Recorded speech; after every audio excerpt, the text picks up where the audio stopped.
Honorable Madenge is quite specific on what we need to address here.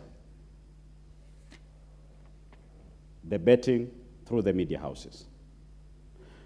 Mr. Speaker, we need to ask ourselves, what's the role of the media in the society? It's to inform, educate the society. But now the media houses have given themselves a bigger role, which is to create wealth through gambling. The target audience of the media is usually very wide. It reaches every home. It touches the most vulnerable. And they use the most enticing language to make every person listening to feel like a winner. Mr. Speaker, when you look at the regulated firms that do betting, you find that they don't have the same leeway, because if it's sports, the gambling is at the peak over the weekend when the sports activities are taking place. This is not the case with the media houses. For them, it is Monday through Sunday, 5 a.m. to midnight.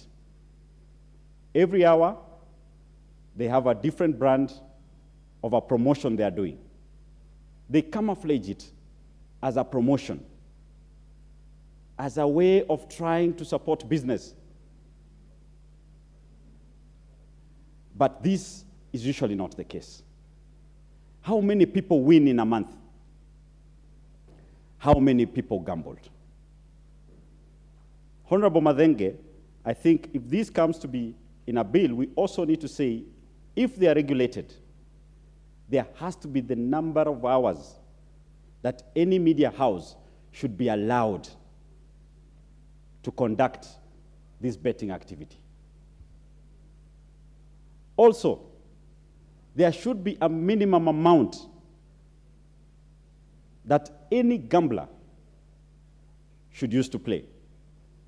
The act of coming that you can bet with 50 shillings makes it so easy and so cheap that everybody thinks he can do it.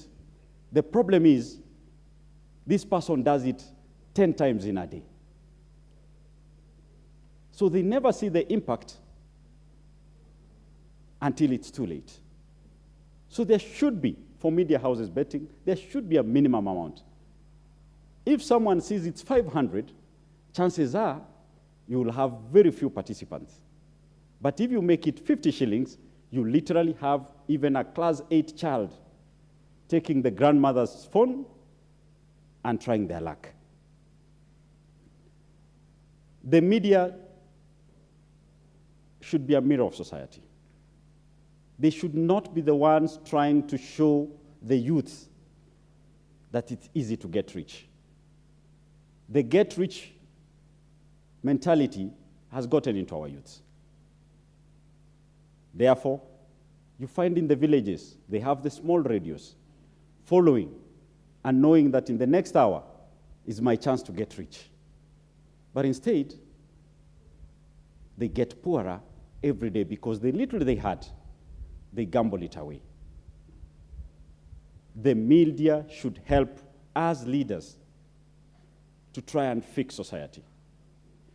And what is going on right now is not exactly that. What are the returns? Does the media declare how much they make from these betting games that they conduct? Mr. Speaker, it needs to be that all media houses, a portion of the benefits they make from this gambling should be donated to corporate social responsibility.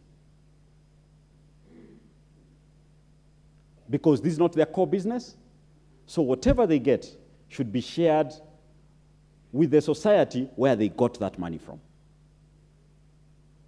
We should see them building schools with the same name they used on that betting activity. So they should be compelled that whatever they get from these poor and needy people goes back, a good chunk of it goes back to these poor and needy people. We need to see them offering bursaries, because no person of means gambles on these radio and TV stations. This is mostly by the most vulnerable of society. And our role as members of parliament, as the representatives of the people, is to ensure we protect these vulnerable people, so that the media, who should be our partner in developing society, does not lose traction and end up exploiting the very people we are supposed to protect. The tax laws should apply. They need to pay tax away from the media revenue earnings, and this should be made public so that it's clear to the poor people that while they gambled 100 shillings, someone at the end of the day made 10 million shillings. That for you to win, the chance is 1 in a million, which simply means you will never win. Once the youth know that the chance of winning is so slim, that the actual chance there is you will never win, then they will not gamble. Instead,